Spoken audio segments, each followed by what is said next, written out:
Por gentileza, vereador Ricardo Yang. Obrigado, senhor presidente. Eu gostaria de me dirigir ao capitão Monteiro para abordar de novo essa situação delicada que nós estamos vivendo na cidade com as manifestações. Se é verdade que nós temos tido muito vandalismo, e esse vandalismo tem sido perpetrado por pessoas irresponsáveis, muitas delas infiltradas numa manifestação justa, também é verdade que a polícia tem cometido alguns excessos. Hoje foi postado no Face um depoimento de um cidadão chamado André Moutilha. E esse cidadão, que era contra a manifestação, ele se diz várias vezes no depoimento dele contra a manifestação, acabou cruzando com a manifestação na Avenida Paulista de forma desavisada, acabou sendo agredido por 3 policiais, teve a sua bicicleta destruída, mas o que é pior é que ele acabou internado no Oswaldo Cruz com suspeita de politraumatismo. Os jornais deram a situação inaceitável que o policial Moutilha foi envolvido, né, quando ele foi acuado, e aí me solidarizo com as palavras do vereador Calvo, de que graças ao treinamento dele, ele não se descontrolou, que era uma situação ali drástica, mas assim como houve esse caso, houveram outros. Vocês também devem estar acompanhando agora também outro caso do jornalista da Catraca Livre, né, que está preso, né, e há depoimentos bastante contraditórios sobre a condição da prisão dele. Alguns diziam que ele estava participando da manifestação de forma agressiva, outros diziam que não, que ele estava lá profissionalmente. Bom, o fato é que ele está preso e a tipificação da prisão dele não permite nem fiança e agora está se tentando um habeas corpus. O que eu queria levantar aqui, capitão, e eu tenho escrito sobre isso no Face, em alguns artigos que nós estamos preparando, é que nós, como fiadores da democracia, nós temos que garantir manifestações sem violência. E, por mais que haja uma situação de vandalismo, e eu concordo que se perdeu completamente o controle das manifestações, a polícia é a violência institucionalizada, né? Quer dizer, é o aparato do Estado na defesa do cidadão. Portanto, a polícia, ela em tese está muito mais preparada, não só armada, mas preparada por treinamento profissional para lidar com situações de exagero e abuso do que jovens, na sua maioria estudantes ou profissionais liberais, infiltrados com vândalos e assim por diante. Então, a minha pergunta para o senhor, e realmente não tem nenhuma outra intenção essa pergunta, é qual é o entendimento do senhor diante dessa situação? Que orientação efetivamente foi dada aos policiais e que tipo de momento vocês os autorizaram a reagir de uma forma mais ou menos agressiva, usando as balas de borracha ou o gás lacrimogênio? Em que momento vocês consideraram que a ordem pública realmente estava ameaçada? E, finalmente, se vocês tentaram dialogar com o movimento Passe Livre antes de fazer as intervenções para ver se ainda, com a ajuda deles, vocês conseguiriam pacificar as manifestações. Muito obrigado, capitão. Eu agradeço a pergunta do senhor e gostaria de dizer que, para nós, policiais militares, nós somos uma instituição democrática, legalista e que, para nós, o livre direito de manifestação é muito importante. A Polícia Militar faz a segurança dos manifestantes. Todo policial que é deslocado para o acompanhamento de uma manifestação, a missão primeira dele é a segurança daquela manifestação.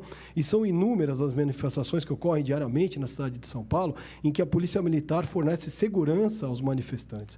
Então, nós temos diversos casos em que a Polícia Militar atua de maneira apenas fornecer essa segurança. A atuação repressiva da Polícia Militar, não é? Já foi até, eu vou usar um termo da pergunta do senhor, o senhor mesmo falou, quando a polícia reage, nós reagimos. A polícia nunca age contra manifestações. As manifestações são legais, são um direito democrático, são da sociedade, e a polícia é uma polícia da sociedade. Nós existimos para servir o cidadão. Então, o que nós fazemos é uma reação quando parte da sociedade ela comete crimes contra outra parte desta mesma sociedade.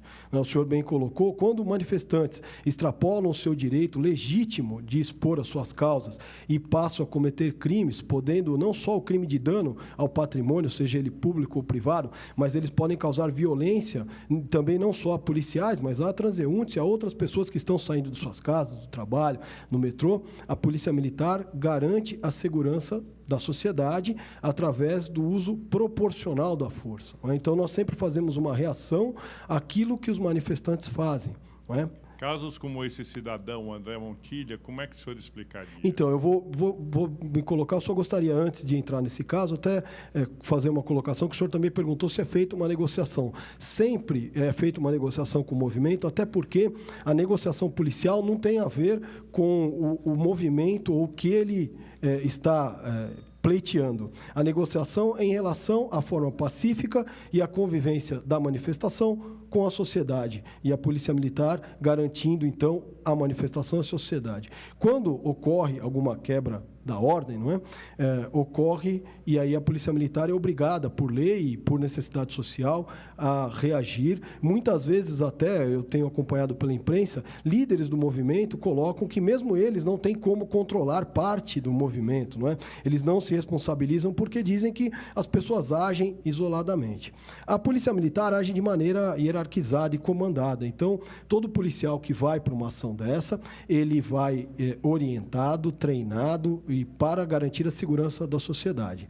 Vai treinado também e leva seus equipamentos, caso seja necessário uma reação sempre proporcional à força que lhe é gerada. Então, a reação deve ser crescente, proporcional, no uso moderado dos meios, sempre visando, inclusive como o senhor citou, não é? O gás lacrimogêneo, por exemplo, é uma medida que não visa agredir a ninguém, ele visa dispersar uma multidão sem que haja lesão, não é? E mesmo quando ele não resolve, então passa-se a munição, né, as balas de borracha, o elastômero, né, para que nós possamos, então, garantir a segurança sempre com o menor uso da força possível.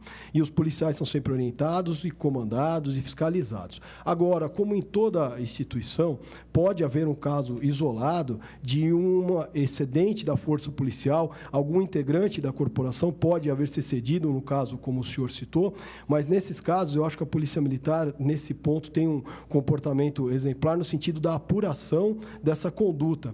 Então, esse cidadão que foi agredido e ofendido, ele pode procurar os seus direitos através de diversas formas, mesmo por denúncia anônima à Polícia Militar, que vai fazer a devida apuração do ocorrido. Todos os policiais que estão trabalhando são identificados, nós sabemos onde eles estavam, o que eles executavam, e como o senhor mesmo colocou no caso do jornalista, precisamos avaliar, né? Nós temos colocações, alguns dizem uma coisa, outros dizem outras, eu não quero jamais minimizar a indignação desse cidadão e o crime que ele possa ter sofrido, perpetrado por algum policial, mas averiguando e verificando que isso ocorreu, que houve uma quebra da legalidade por parte de um policial, a Polícia Militar fará a devida apuração e punição exemplar desses mesmos policiais, mas o que eu posso colocar que, se ocorreu, é uma situação atípica e muito isolada. A Polícia Militar, o senhor pode perceber que ela atua de forma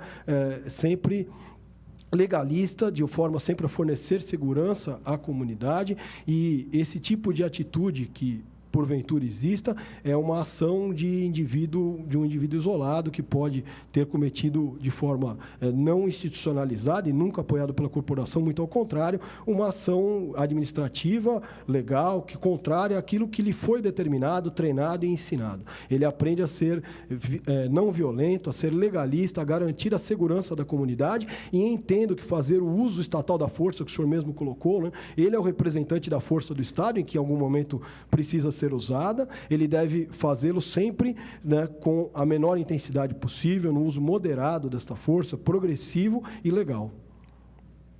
Ok, senhor presidente, só para finalizar, então, eu vou providenciar que esse depoimento do André Montilha chegue às mãos do senhor, Claro. para que vocês possam fazer as devidas apurações. Eu posso garantir ao senhor que, mesmo antes disso, nós já vamos noticiar a Corregedoria da Polícia Militar, o Comando de Policiamento da Capital, para que nós possamos já iniciar um procedimento de apuração. Mas, quanto maior o número de dados que o senhor possuir e se exatamente essa pessoa, esse cidadão, vítima dessa ação, se ele estiver disposto, não é, a dar seu depoimento e a nos esclarecer com o maior número de dados, facilitará a apuração da conduta policial.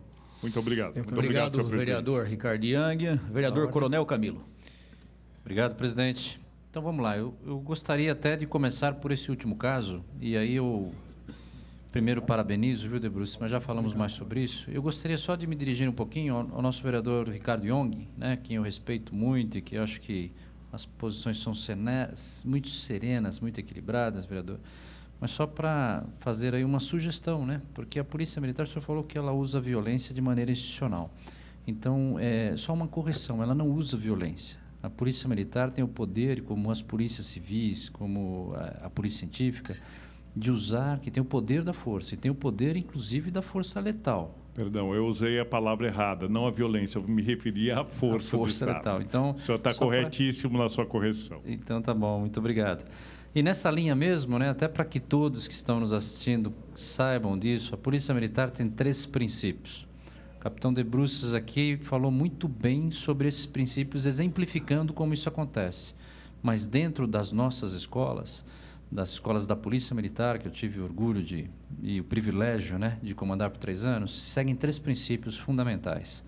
Primeiro é o respeito incondicional aos direitos humanos, respeito às pessoas, respeito à individualidade das pessoas, respeito à dignidade e à integridade física das pessoas. Então, esse é o primeiro princípio. O segundo princípio é trabalhar com polícia comunitária, trabalhar interagindo com o cidadão de São Paulo, ouvindo o cidadão, sabendo do que ele precisa. O De Bruces falou muito bem que a Polícia Militar, né, a razão de ser da polícia é a sociedade, é uma polícia da sociedade. E o terceiro é trabalhar com as melhores técnicas, que ele também falou um pouquinho aqui do tablet, falou dos procedimentos operacionais. Então, a polícia sempre age assim. Ela começa lá, sempre verbalizando, sempre conversando, sempre tentando dissuadir o infrator, e aí vai usando progressivamente a força assim que for necessário. Então, é só para ficar bem claro, a polícia é da sociedade. A razão de ser da Polícia de São Paulo é o cidadão.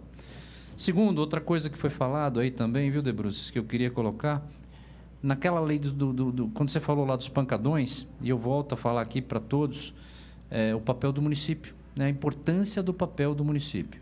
Os pancadões, a Polícia Militar faz um trabalho preventivo e ainda de prevenção primária, e a prevenção primária é a responsabilidade do município. O próprio prefeito Haddad falou sobre isso quando a Lei 15.777 foi sancionada por ele.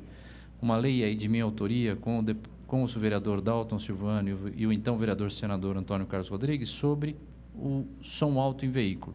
É uma postura municipal. O pancadão, ele começa lá com a lei do silêncio, com comércio irregular de bebida na rua, né, e com o uso irregular do solo ali urbano. Tudo isso é postura municipal. Mas, mesmo assim, a polícia trabalha nisso. Então, a polícia vai um pouco além até do seu trabalho, da sua competência legal. A mesma coisa do PROERD, que o De Bruces respondeu. O PROERD é um trabalho de prevenção primária também. Nós gostaríamos que, além da própria Polícia Militar, que todos os professores falassem sobre as drogas para os seus alunos, explicassem o mal que isso causasse. E hoje a polícia faz esse trabalho dentro das escolas. E, por último, do trânsito. O trânsito também, a polícia faz esse trabalho com convênio com o município. Uma boa parte do trânsito também é responsabilidade do município. Então, nós até tivemos a oportunidade de recriar o policiamento de trânsito na Polícia Militar para ajudar o município. Então, só para ver o papel fundamental do município na segurança pública. Por último, De Bruces, parabéns pela sua disposição, parabéns aí pela forma como você respondeu às questões. Você demonstrou aí o preparo do nosso oficial, o preparo do comandante de polícia para resolver os problemas da cidade de São Paulo, do estado de São Paulo. E eu estou muito orgulhoso disso. Parabéns. Muito obrigado, Coronel. Eu gostaria de agradecer as palavras do senhor. Sempre, né, fui um admirador do seu trabalho, continuo sendo. Não poderia, né, deixar de... O senhor não poderia ter falado melhor, como sempre o fez ao comando da nossa corporação. Muito obrigado. Obrigado, vereador Camilo.